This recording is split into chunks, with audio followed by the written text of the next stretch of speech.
नमस्कार, news for nation देख रहे हैं आप। मैं हूं आपके साथ धीरज सिंह। हम सेकुलर के राष्ट्रीय अध्यक्ष संतोष कुमार सुमन ने पिछले दिनों नीतीश कैबिनेट से इस्तीफ़ा दे दिया था। अब आने वाले समय में जीतन राम मांझी जल्दी ऐलान कर सकते हैं कि अब उनकी पार्टी एनडीए के साथ बिहार की राजनीति में नज़र आएगी। लेकिन एक पार्टी जो बिहार की राजनीति में कम समय में एक बड़ा जो उनका राजनीतिक दबदबा है बिहार की राजनीति में लगातार बढ़ता जा रहा था, मुकेश सहनी की बात हो रही है। जहां पर पिछले दिनों जब वो बिहार सरकार में मंत्री थे और उनकी पार्टी के जो चारों विधायक थे उनको बीजेपी ने अपनी पार्टी में विलय करा लिया था, उसके बाद से ही कहा जा रहा था कि मुकेश सहनी महागठबंधन का रास्ता चुनेंगे।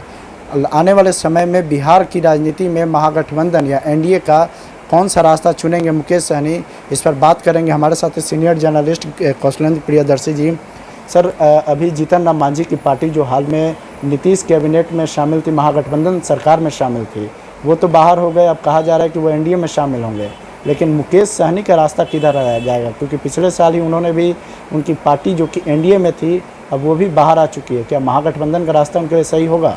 देखिए, 2024 के चुनाव से पहले अभी खेतों में बहुत सारा पानी जाना बाकी है। आपने देखा कैसे जीतन राम मांझी लगातार कहा करते थे कि हम नीतीश कुमार के साथ हैं, नीतीश कुमार के साथ हैं। हालांकि हम लोगों ने उस खबर को बहुत पहले बता दिया था कि जीतन राम मांझी इनके साथ नहीं रहने वाले हैं। सवाल है कि एक 43 सीटों के 43 विधायकों के नेता हैं और वो कहते हैं कि आप मर्ज कर लीजिए।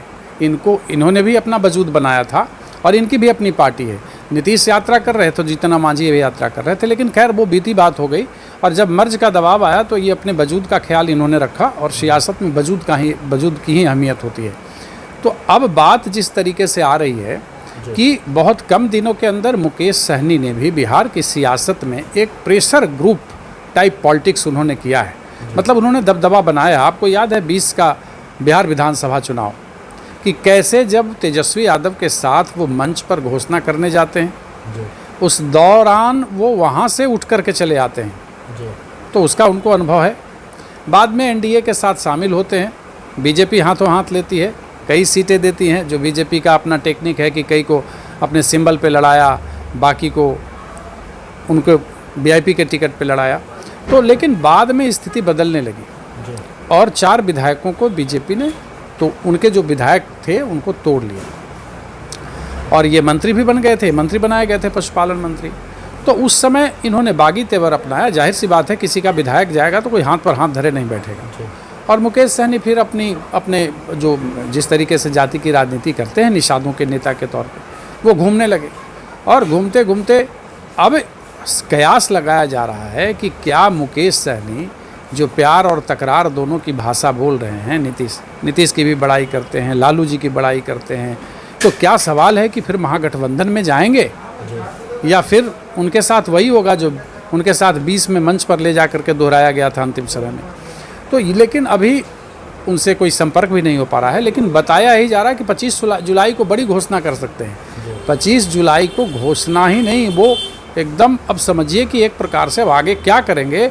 लेकिन सूत्रों के हवाले से यह खबर है कि महागठबंधन की तरफ से ऑफ़र है, लेकिन सीटें कितनी दी जाएंगी ये कोई खुलासा नहीं है। ऑफ़र है लेकिन अब कुछ तो भविष्य दिखे, स्पष्टता दिखे, तो यहाँ भी इनको स्पष्टता नहीं दिख रही है। कल आपने जनता दल यू के राष्ट्रीय अध्यक्ष की भाषा आपने देखी, जो सियासी भाषा थी कि छोटे छोटे दुकान चला रहे हैं।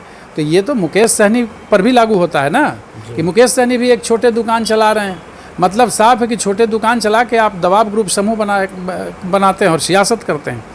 तो सूत्र जो बताते हैं वो निश्चित तौर पे महागठबंधन के साथ नहीं जाने वाले और वे भी 25 जुलाई को घोषणा कर सकते हैं एनडीए के साथ जाने का।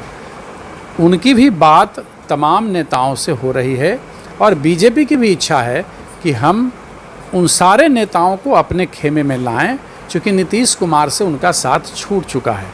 तो वो यहाँ जो डैमेज कंट्रोल की बात है, तो बीजेपी यह समझ रही है कि जब तक हम इस डैमेज कंट्रोल को नहीं करेंगे तब तक पुराना जो हमारा रिजल्ट है, पुराना परिणाम है, उसको दोहराना मुश्किल है। अगर ये बिहार और उत्तर प्रदेश में नहीं दोहराएंगे तो सरकार बनाना मुश्किल होगा। तो इसीलिए किसी भी कीमत पर मुझे जो लग रहा है वो मुकेश सहनी भी महागठबंधन की तरफ न जा करके प्यार और तकरार की भाषा तो बोला ही जाता है सियासत में, तब तो सियासत फिर उसका नाम ही नहीं होता। वो सीधे तौर पे रास्ता एनडीए का चुनेंगे और मुझे लगता है कि वो फिर मोदी खेमे की राजनीति करेंगे। जी, 25 जुलाई को वो एक बड़ा फैसला ले सकते हैं, लेकिन एनडीए के साथ जाना क्या उतना आसान रहेगा? क्योंकि बोचहा बाई इलेक्शन से पहले जो उनके साथ स्थिति की गई थी, उनके चारों विधायकों को बीजेपी ने अपने पार्टी में विलय करा लिया था। उसके बाद क्या आपको लगता है कि एनडीए के साथ वो जाने के लिए तैयार हैं? सियासत में धीरज कुछ भी संभव है।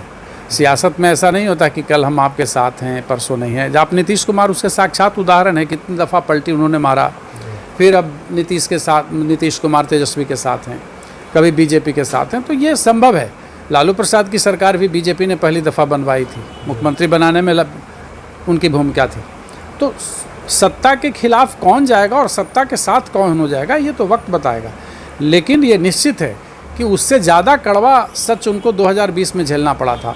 और जिस तरीके की भाषा इनके राष्ट्रीय अध्यक्ष बाकी लोगों के द्वारा इस्तेमाल की जा रही है सियासत में, वो संभव है कि मुकेश सहनी जो सियासत करें वो भगवा का हो। मुकेश सहनी अगर एनडीए का रास्ता चुनेंगे तो बीजेपी के लिए भी आसान नहीं होगा, क्योंकि जिस तरीके से वो प्रेशर पॉलिटिक्स करते हैं, वो लोकसभा चुनाव में भी ज़्यादा से ज़्यादा सीटों की डिमांड होगी उनके तरफ से।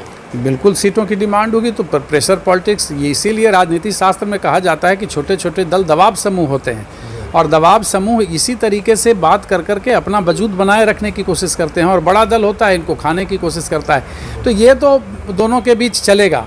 ये एक मतलब आप इसे कह सकते हैं कि ये मतलब जिन है, तो ये इसको चलेगा, लेकिन ये तय है कि वो पलटने वाले हैं। बहुत बहुत धन्यवाद। यह सीनियर जर्नलिस्ट कौशलेंद्र प्रियदर्शी, दिल्ली से न्यूज़ फॉर नेशन के लिए मैं धीरज सिंह।